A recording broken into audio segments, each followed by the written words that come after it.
bueno, cada peso vale y cada dólar ni le cuento. Vamos a hablar con un especialista, con un economista, con el ex decano de la Facultad de Ciencias Económicas de la Universidad Nacional de Córdoba, Alfredo Blanco. Gentilmente nos atiende como siempre. Alfredo, ¿cómo va? Buen día.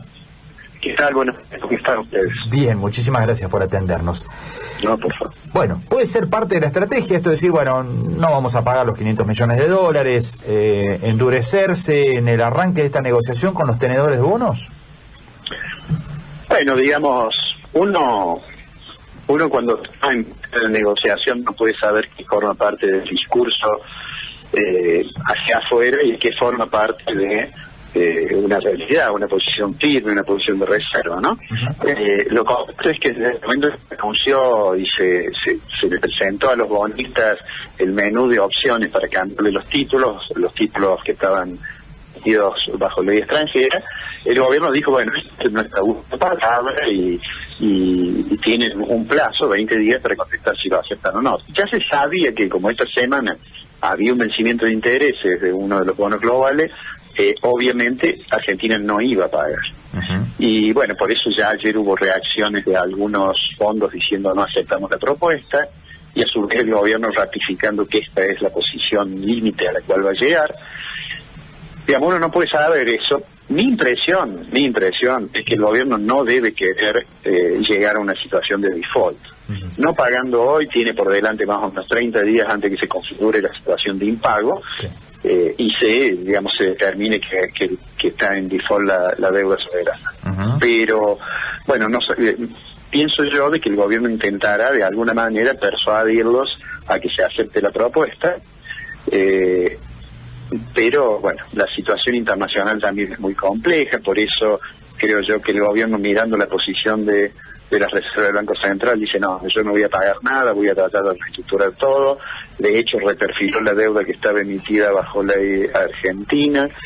Es una situación muy compleja y que la pone a la Argentina al borde de una situación de impago que tiene consecuencias que obviamente no son deseables de ninguna manera. Es decir, si no afronta hoy el pago de esos 500 millones de dólares, el hecho se consuma en 30 días, pero antes vence el periodo de negociación de deuda.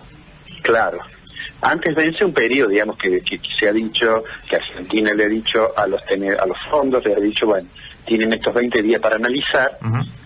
Mi impresión es que, más allá de lo que dicen los bonistas y más allá de lo que dice el gobierno, debe haber contactos, debe haber relaciones también con el Fondo Monetario, para ver en qué puede ayudarle el fondo a cerrar la negociación. Pero bueno, son días complicados. Si uno se fija en la reacción ayer, después que se conoció una posición así un poco firme del ministro, bueno, el impacto en los bonos fue de caída, o sea que van a ser, digamos, 20 días en los cuales un día tendremos una noticia más alentadora y otro día una noticia pésima. Alfredo, Javier lo saluda, buen día. Cita recién al fondo. ¿Piensa que la imagen de Kristalina Georgieva hoy es, no sé si aliado es la palabra, pero que hay como un buen entendimiento? Alberto Fernández ha hablado más o menos con buenas referencias. ¿Lo veo un poco así, como que puede ser algo positivo para tener en cuenta? Sí, yo creo que el fondo va a tratar, y en particular la ejecutiva, va a tratar de acompañar a Argentina como acompañar a muchos países. Lo que sucede es que el fondo tiene una realidad, y es que tiene un número muy grande de países miembros del fondo que le están pidiendo algún tipo de apoyo por la situación global, por la situación de crisis internacional. Pero yo no dudo de que van a tratar de acompañarlo, y ni siquiera descarto la posibilidad que aquellos fondos que finalmente el último tramo del crédito que finalmente no se desembolsó para Argentina, ni siquiera descarto la posibilidad de que haya alguna gestión para ver si se puede usar eso como un estímulo para que los bonistas acepten la propuesta, ¿no? Con algún pago al contado. Digo, me parece que el menú de opciones es muy grande. No creo sinceramente que el gobierno se haya cerrado la posibilidad de acordar, pero bueno, eso lo vamos a ver. No tenemos nada más que la información que trasciende, que no necesariamente es el clima correcto y exacto en el cual se está negociando. Alfredo, ¿qué pasa si, a ver, los dos escenarios posibles, si se arregla y si no se arregla con la Argentina? Bueno, si Argentina no logra reestructurar la deuda, bueno, hemos tenido en el pasado una situación de esas, sí. En algún plazo los bonistas terminan obteniendo una sentencia para que se pague en los tribunales de Estados Unidos, digamos en los tribunales extranjeros. Fue lo que ocurrió en la reestructuración que terminó con el juicio con los soldados, con los fondos buitre. Eso es un escenario, digamos, más de cierto tiempo hacia adelante, y en el corto plazo los problemas de defaultear la deuda soberana no solamente traen problemas para el Estado emisor, sino para las empresas y las compañías que importan, por ejemplo, insumos, que le comienza a dificultar, digamos, la posibilidad esa, o hay que comenzar a hacer pagos de contado, en fin, es un escenario para la economía realmente malo, ¿no? Si Argentina logra reestructurar la deuda, sí. Bueno, estará en condiciones de una mayor tranquilidad. Creo que después va a tener que renegociar necesariamente con el fondo los pagos que no son este año, pero que son pagos que tampoco va a poder afrontar. Lo deberá hacer a lo mejor con un programa de facilidades extendidas, algún régimen especial que saque el fondo, y a su vez tendrá que terminar de cerrar bien la que está emitida bajo que fue reperfilada en parte, si la idea del gobierno era aplicarle los deuda que estaba emitida en moneda extranjera, y que estaba emitida, perdón, bajo legislación extranjera, sí. Y entonces, digamos, tendrá ese espacio para resolver. Y bueno, y después de eso todavía nos quedan todos los problemas que vienen del impacto que tiene, las decisiones, digamos, de naturaleza sanitaria para morigerar el impacto del virus, y tienen impacto económico muy severo, y que, bueno, para Argentina más severo aún, porque la toma, digamos, a la mitad del puente de negocio, ¿no? Bien. Hay algunos datos sobre la cantidad de efectivo, de circulante que está volcando el central al mercado. Esto es un problema, es una necesidad, parece, por supuesto, pero ¿es un problema a corto, a mediano, a largo plazo? Y, digamos, las decisiones con relación a esta situación que ha provocado la pandemia tiene como dos periodos, digamos, en un periodo, el primer periodo que estamos atravesando, sí. En el cual, bueno, el gobierno no tiene muchas opciones a generar un déficit mayor, que el dato ya del déficit primario que se conoció hace 48 horas, sí. Muestra una expansión del déficit muy importante. Si uno mira las cuentas del Banco Central, se ve expansión de la cantidad nominal de dinero de la economía.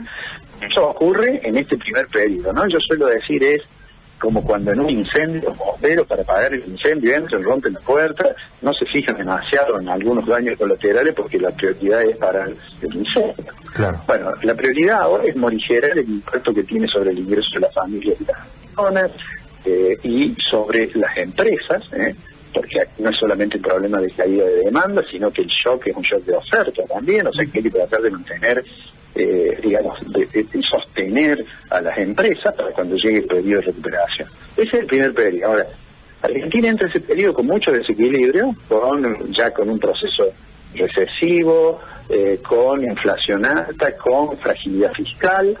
Cuando se toman estas medidas, esos desequilibrios, muchos de ellos se profundizan.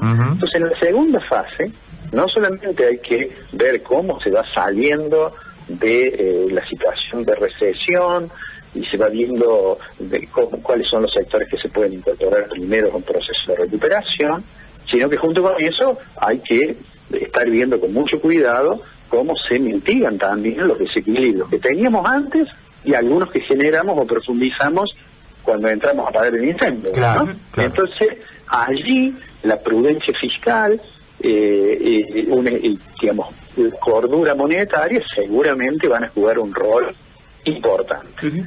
Mi impresión, por supuesto, solo una conjetura, es que para Argentina la salida va a ser complicada, dura, que vamos a caminar hacia una economía con mayores niveles de pobreza, que vamos a tener problemas, claramente vamos a tener problemas de pujas distributivas, porque hay los sectores que salgan más perjudicados del proceso. Vamos a tener creo yo, un aumento de los quebrantos empresarios. Va a ser un proceso realmente duro para Argentina. Pero bueno, es donde estamos. Le quiero preguntar a usted como docente, habiendo estudiado la crisis del 30, la reciente 2008 con la caída de Lehman Brothers, ¿cómo se va a estudiar económicamente esta crisis del coronavirus? Es muy buena la pregunta, porque, claro, la referencia inmediata dice, bueno, ¿qué pasó en 2003 cuando el SARS, el virus en China, que comenzó en China, no tuvo los efectos económicos que tuvo sobre el planeta? La explicación de eso, en primer lugar, es porque, el proceso seguramente de difusión del virus fue distinto, fue más acelerado ahora, pero además, porque en aquel momento China no era más del 6% del Producto Global, y hoy China era, antes de la crisis, más o menos el 17%. Entonces, con esa crisis, con esa epidemia, digamos, está esta diferencia. Con la crisis del 30, que también fue una crisis global, la diferencia, además de que no era producto de un virus, sino de la caída de la demanda efectiva de la economía, en realidad aquella crisis fue una crisis típica de demanda. Es decir, se cayó la demanda, la caída de demanda generó obviamente desempleo, y el desempleo generó, todos los efectos que conocemos de la crisis del 30, que en realidad, si uno toma el último año anterior a la Segunda Guerra Mundial y el último año anterior al primer año de crisis, y si uno compara los datos del comercio mundial del 28 con el 38, ni siquiera se había recuperado en 38 la crisis. O sea, la crisis permaneció durante toda la década del 30, los economistas pre-keynesianos estaban desorientados sobre cómo se resolvía, en fin, eso que conocemos de la historia. Ahora, ¿qué diferencia tiene con esto? Que acá, además de la caída de la demanda, hay un shock de oferta muy fuerte. Si la cantidad de bienes y servicios que se producen, obviamente es menor, drásticamente menor, que lo que ocurría antes que se disparara la crisis. Y eso es lo que obliga a que las soluciones que más conocidas, que decir, reforcemos por el lado de la demanda, mantengamos el ingreso de la familia, en fin, acá exigen además de eso, exigen mantener el lado de la oferta. Claro. Es decir que en alguna medida, digamos, la necesidad de política activa, digamos, abarca un horizonte más amplio, ¿no? Y nunca sabremos, hasta que pasen los próximos meses, si fue suficiente con las medidas adoptadas, y tampoco sabremos si los efectos colaterales, qué tan graves fueron.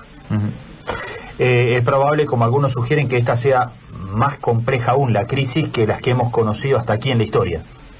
Sin lugar a dudas, yo creo que va a ser más severa. Si bien, obviamente, los gobiernos han aprendido de las crisis, piensen ustedes, recién mencionabas ahí la caída de Lehman Brothers, lo dejaron caer en la crisis de las hipotecas subprime, porque pensaban de que, el mercado iba a digerir esa crisis. Y al día siguiente que cayó Lehman Brothers, tuvieron que salir rápido a cambiar, digamos, las decisiones sobre materia de política monetaria, porque el riesgo de una crisis sistémica lo tenían allí a las puertas. Así es. Bueno, Alfredo, le agradecemos mucho estos minutos, como siempre ha sido muy amable. No, al contrario, gracias a ustedes, que tengan buen día. Igualmente. Ahí estaba Alfredo Blanco, economista, docente, ex decano de la Facultad de Ciencias Económicas de la Universidad Nacional de Córdoba, hablando con nosotros sobre esta crisis.